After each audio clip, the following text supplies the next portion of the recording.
Driving. I've been my father, not me. Truck too. Arthur Bourne was another event in Mulwala too. But we'll start again. Okay. Peter, can you tell me your full name and when and where you were born? Peter William Bryan. I was born in Yarrawonga. At the hospital, there's a red thing on that now. I don't know what it is. Yeah, that's just telling you how long you've been talking for. Oh, Did you have any other siblings? yes, there was 11 of us in the family. There was Gladdy, Billy, Mick, and Doreen, and Ray, Kevin, Noel, Dick, and me. Yeah. Who were your parents? Mother was Elizabeth King. Dad was William Sidney Bryan. He owned a sawmill up here, Pine Sawmill. Pine Sawmill. Whereabouts was the Pine Sawmill, Peter? Cora Road, but you know where the open space is? Up there, back about 3 or 4 houses. Susie lived there. How and long? the family. How long did you have that for? Oh, years. Luckily, he was retiring. He bought a farm when I was old enough to work. They never had a shed. Worked through rain and sun. And not very much pay. Where did you live in Mulwala? In Mulwala, there's 1, 2, 3 houses up on the corner of Havelock Street. Oh dear. Just tell her where we're doing it. Ring back later. No, yeah, there's one miss there. When and where did you go to school? Started at Mulwala, and then Mother said I had to go to a Catholic school, so I went over to the Sacred Heart. And then I went on to the Wang Tech for the last 2 years. What was it like being a teenager in Mulwala? Oh, we never had television. Used to listen to that murder show, God I always know it, on the wireless. That used to frighten you. And we used to go to the drive-in theatre with Nicholson's buses. Open air theatre, yeah. And he'd bring us home.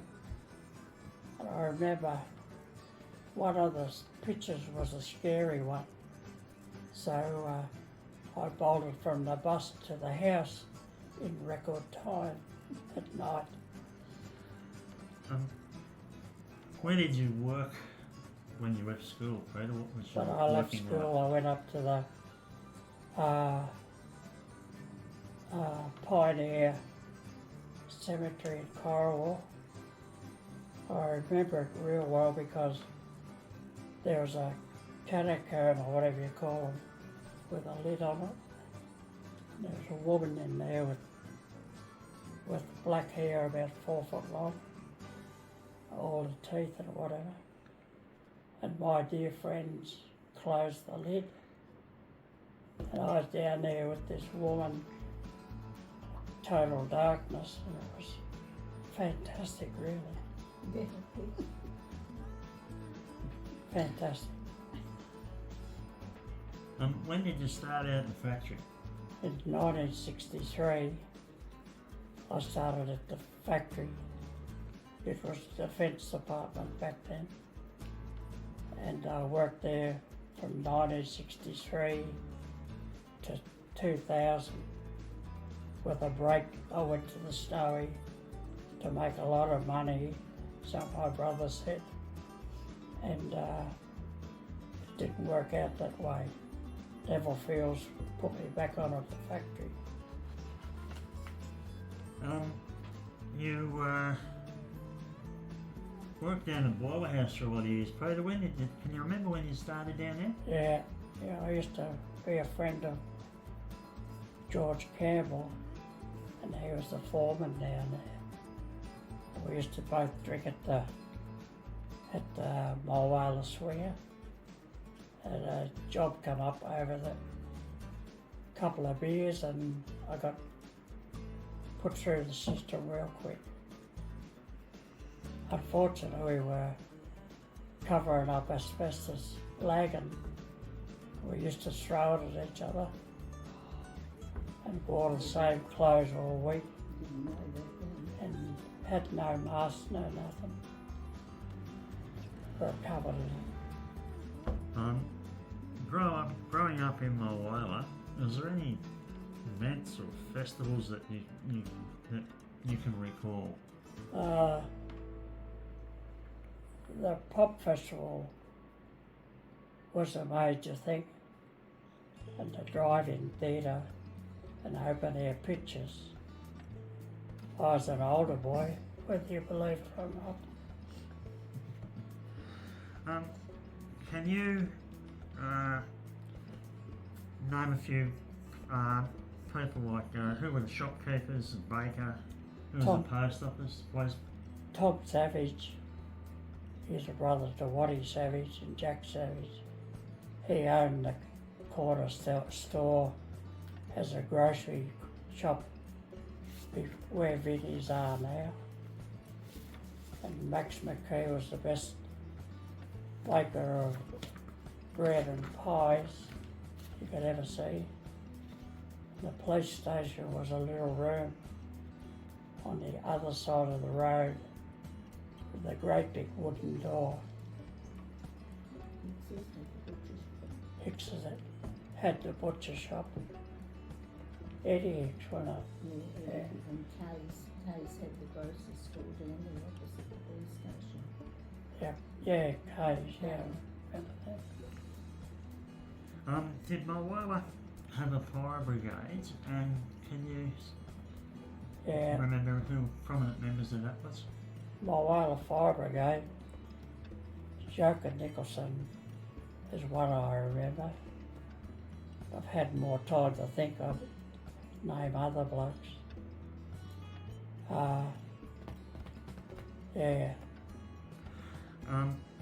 The footy club's been across there in Mulwala.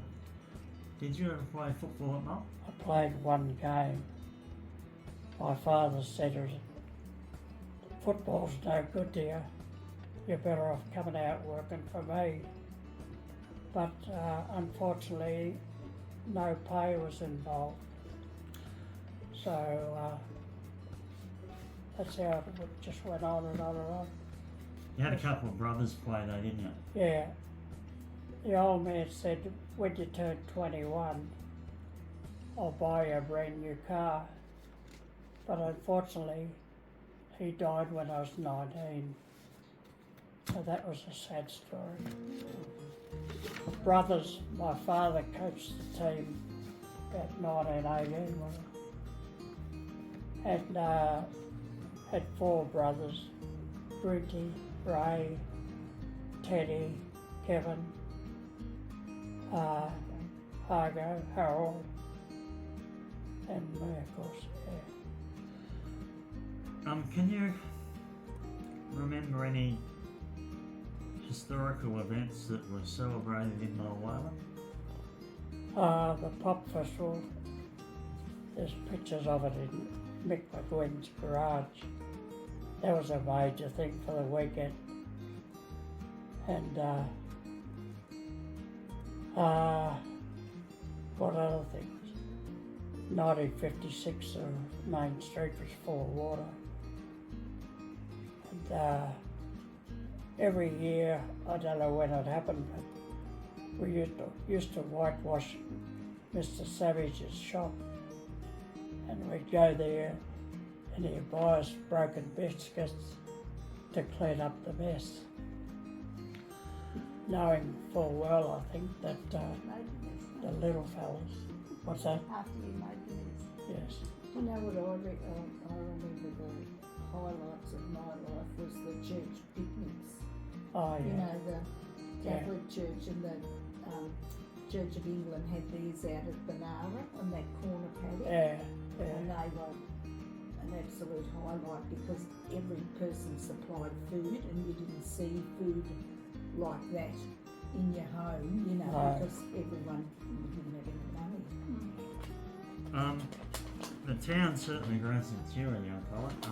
What are your thoughts on its growth and where would you like to see I'd it like go? to see the factory go ahead, and they're supposed to be gonna build missiles out there. And I did hear that they're gonna have 100 houses built and a lot more jobs they're putting people on now. Yeah, I heard a whisper that you got up to a bit of shenanigans with a boiler set and the bridge. Can you tell us a bit about that? I hear these things too, but how could you just tell whether they're true? I remember going to the bridge one evening. We brought up a thing, so we filled a boiler suit up with hay and hung him from the neck. On the other side of the bridge, there was about 200 car tyres stopping as they come around the curve in the bridge. Yes. Why they did that, I still can't remember. So you had nothing to do with it? Oh, a little bit, yeah, just a bit. Yeah. When we used to come home from open air theatre on Nicholson's buses, we'd see Frankenstein or something. We'd just come out of there, and as soon as the bus nearly stopped, I was off it. I was home in record time. Yeah, real dark, windy nights. Nothing scares kids today, does it? No, When we were terrified. live on bloody mobile phones. Arthur Bourne was a publican here once. And as soon as you'd start talking about Peter's ice cream, Arthur Bourne reckons he owned it. And we'd line him up a bit. You know, one Friday night, he locked the two front doors and put 10 bottles at a time. He showed us how he used to play bowls, and he had about 1,000 bottles by the end of the night, all broken at the front door.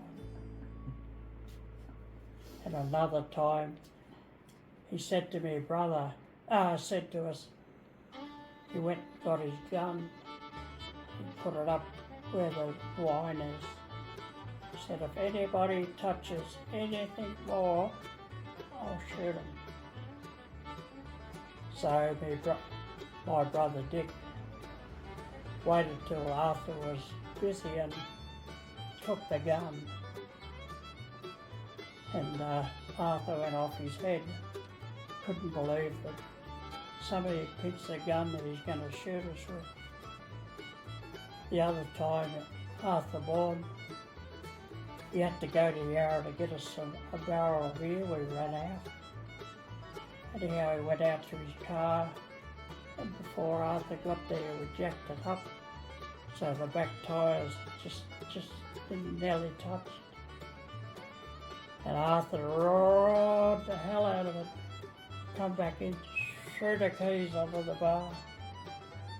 I've done me bloody clutch. That was Arthur Bourne. One other night, we were waiting to go in Sunday. Arthur and Silver Malavi were sitting inside at the fire playing cards. Somebody got the bright idea to put a wet bag over the chimney. So we put a wet bag over the chimney for about 5 minutes. Arthur opened the door and said, "Take over, you bastards." That was Arthur born. Do you need to take a break? Well, thank you for sitting down with us today. It's been really good. Thanks for your time. I could have remembered.